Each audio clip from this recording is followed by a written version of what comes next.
अस्सलामुअलैकुम, मैं हुमारी अली। आप देख रहे हैं मेरा चैनल। जिन पर तकिया था वही पत्ते हवा देने लगे। डकी की बीवी अरूप जतोई ने आखिर किसके कहने पर आकर NCCIA के ऑफिसर्स के खिलाफ FIR दर्ज करवाई है। बिल्ली थैले से जी बाहर आ चुकी है। अब हर चीज़ मुकम्मल तौर पे एक्सपोज होना शुरू हो चुकी है। जो चीज़ें छुपाने की कोशिश की जा रही थी अब वो दुनिया के सामने जो है आ रही हैं और यकीन करें कि ढोल पिटना शुरू हो चुका है। 10 करोड़ रिश्वत डकी भाई के जो असल जो है आमदनी है वो कितनी निकली, वो कितनी थी, वो उसकी क्या कहानी है, हम निकालेंगे जी साथ को बाहर। अरूप जतोई को इस बार किसने बेवकूफ़ बनाया है, किसके कहने पे आके इन लोगों ने एक बड़ा पत्ता फेंका है, आखिर इनके पीछे अब कौन है, किसने इनको कहा है कि अब मामला जो है हमारे कंट्रोल में। आज की वीडियो में इस पर बात करते हैं। रिक्वेस्ट है चैनल को सब्सक्राइब करें जी, वीडियो को आखिर तक मुलाहिजा ज़रूर फरमाइएगा। National cyber crime investigation agency यानी कि NCCIA इसके अफसरान के खिलाफ इस वक्त मारूफ यूट्यूबर सादुर रहमान उर्फ डकी के अहल खाना से 10 करोड़ पाकिस्तानी रुपए जी इससे ज़ायद की रकम लेने के इल्ज़ामात सामने आए हैं। मुकदमा डकी की अहलिया अरूप जतोई की मुद्दत में दर्ज किया गया है, जिसमें मुताद्दद आला अफसरान इस वक्त नामजद किए गए हैं। हम तो डूबे हैं सनम, तुमको भी ले डूबेंगे।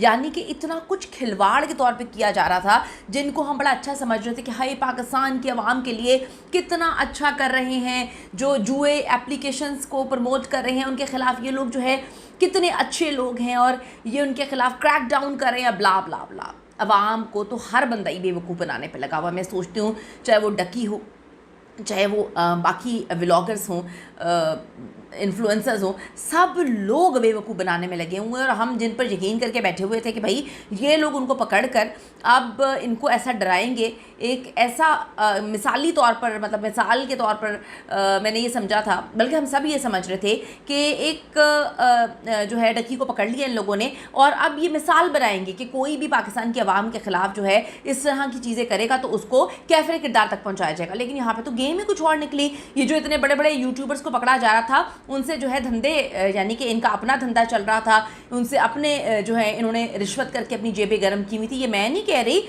ये वो इल्ज़ाम है जो डकी की बीवी ने एक इनकी मुद्दत में जो FIR दर्ज हुई है उसमें सामने आए हैं कि भाई ये तो हमसे पैसा ले रहे थे। यानी कि आवाम को अगर डकी ने बेवकूफ़ बनाया कि जुआ ऐप्स की प्रमोशन की और कहा कि इसको खेलो, तो जो डकी को पकड़ कर पैसे मांग रहे थे डकी की फैमिली से, वो और हमें बेवकूफ़ बना रहे थे।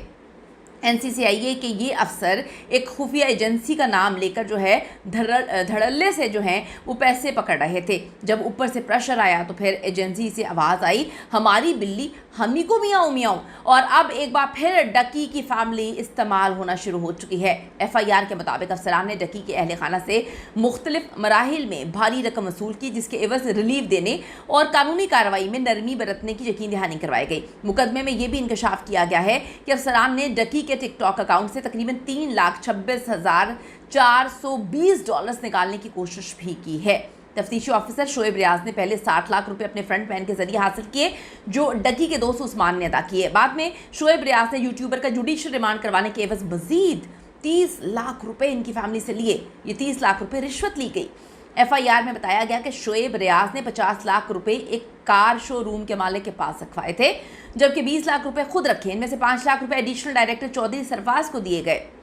मुकदमे में additional director Sarfaraz Chaudhary, deputy director Jawar Ahmad, Mohammad Usman, Ayaz Khan, assistant director Shoaib Riaz, Mujtaba Zafar, sub inspector Yasir Ramzan, Ali Raza और सलमान अजीज़ को जी नामजद किया गया है। मुकदमे में गिरफ्तार मुलजिमान को मंगल को लाहौर की मकामी अदालत में पेश किया जाएगा और जुडिशल मजिस्ट्रेट ने समाअत के बाद मुलजिमान को 3 दिन की जिस्मानी रिमांड पे FIA की तहवील में दे दिया। इल्ज़ाम आयद किया गया है कि शोएब रियाज ने 50 लाख रुपए डिप्टी डायरेक्टर जवार अहमद के एक दोस्त के पास रखवाए, जबकि 5 लाख रुपए जो है मेन फ्रंट मैन उस्मान अजीज़ और 5 लाख रुपए डकी के वकील चौधरी उस्मान ने रखे हैं।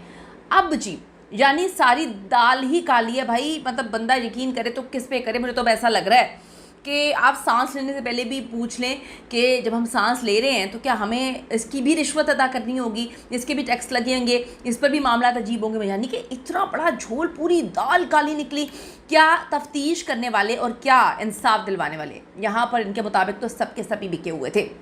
इस मुकदमे में यह भी कहा गया कि तहकीकात के दौरान ये भी मालूम किया गया है कि मुलजिमान एक नेटवर्क के तौर पर काम करते हैं और इख्तियारात का नाजायज़ इस्तेमाल करते हुए मुख्तलिफ कॉल सेंटर्स और ऑनलाइन फ्रॉड के जो मुकदमात हैं उनमें मुलव्वस बहुत सारे अफराद उनसे रकम वसूल करके ना सॉरी आपस में तकसीम करते हैं, बल्कि इसका कुछ हिस्सा अपने अफसरान को भी भेजते हैं। ये एफआईआर में, मुकदमे में जो है ये कहा गया है। इस मुकदमे में इल्ज़ाम आयद किया गया है कि एनसीसीआईए के हेडक्वार्टर में तैनात अफसरान को ये रकम deputy director operation headquarter Mohammad Usman और deputy director NCCIA Mohammad Ayaz Khan के जरिए भिजवाई जाती है। बहुत बड़े बड़े इल्ज़ाम है भाई। अब जाहिर सी बात है कि ये खुफिया मालूमात डक्की की अहलिया अरूब जतोई को तो नहीं मालूम हो सकती। आपने अरूब को देखा भी है, वो बेचारी जो है बड़ी मुश्किल से कोई ब्रांड्स के साथ कोलैब भी करती है, उसको कोई इतना इंटरेस्ट नहीं है। वो इतनी बड़ी बड़ी बातें अगर एफआईआर में दर्ज करवा रही है तो डेफिनेटली अब पीछे से किसी ने उसको बैक दी है, उनको पुश किया है, उनको प्रोवोक किया है। डकी ने जी 20 अगस्त से डकी जो है 20 अगस्त से एनसीसीआईए की तहवील में है। उन पर यह इल्ज़ाम है कि वो एक बैनुल-अक़वामी ऑनलाइन जुए के नेटवर्क के साथ मुंसलिक हैं और भारी रकम के एवज़ जो है सोशल मीडिया पे जुए की ऐप्स की तशहीर कर रहे हैं। यूट्यूबर के बाद जो है बाद अज़ कबल गिरफ्तारी ज़मानत की दरख्वास्तें पहले जुडिशल मजिस्ट्रेट और फिर सेशन कोर्ट ने मुस्तरद की थी, जिसके बायस अब वो अदालती रिमांड पर जेल में मौजूद हैं।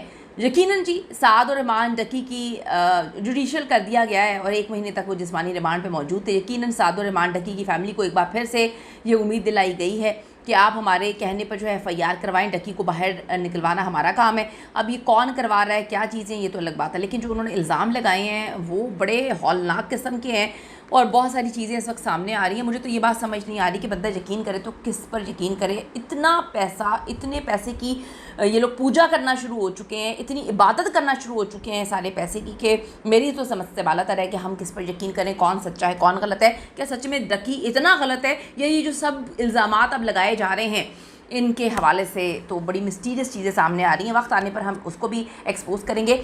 आप अपनी कीमती राय ज़रूर इस हवाले से दीजिएगा। आपका क्या ओपिनियन है कि क्या सिर्फ डकी ही गलत है? See you in the next video.